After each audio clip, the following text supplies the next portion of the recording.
نقشبندی صاحب یہ ارشاد فرمائیے کہ علامہ اقبال رحمۃ اللہ علیہ فرماتے ہیں کہ ایک رات حضرت ابوبکر صدیق رضی اللہ تعالیٰ عنہ ان کے خواب میں آئے تو آپ نے فرمایا کہ گفت تا کہ در ہوس گردی اسیر، بھائی کہو کب تک حرص کے اسیر رہو گے، آب و تاب از سورہ اخلاص گیر، سورہ اخلاص سے آب و تاب حاصل کرو، گرب اللہ الصمد دل بستائی، اگر تم نے اللہ الصمد سے دل لگا لیا، از حد اسباب بیرون رفتائی، تو اسباب کی حدوں سے بھی باہر نکل جاؤ گے۔ سبحان اللہ۔ تو سر یہ ارشاد فرمائیے کہ جو سلسلہ نقشبندیہ ہے اس کی تعلیم میں سورہ فاتحہ کا بھی کوئی ذکر ہے، اور اگر نہیں ہے تو پھر بقیہ تعلیم کیا ہے سر؟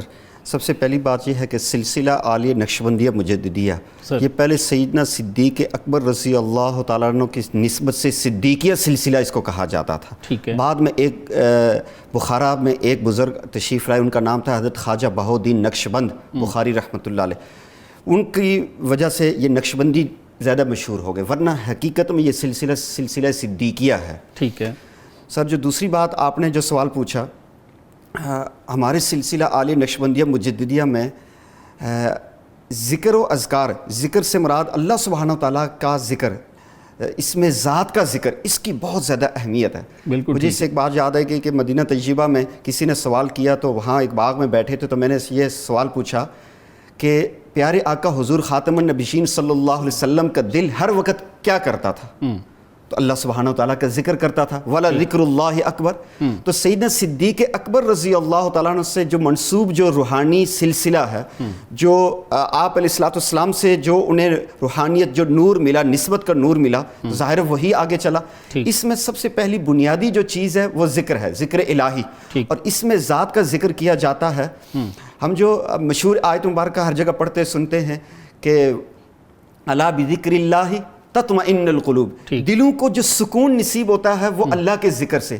جب ہمارے دل اللہ سبحانہ وتعالیٰ کا ذکر کرے گا، ذکر الہی کرے گا، اللہ اللہ اللہ کا ذکر کرے گا، تو پکی بات ہے اس کو سکون بھی ملے گا اور اسی سے روحانیت بھی آئے گی۔ تو سیدنا صدیق اکبر رضی اللہ تعالیٰ عنہ کے اس سلسلے میں جو سب سے پہلی بنیادی چیز ہے وہ ذکر الہی ہے۔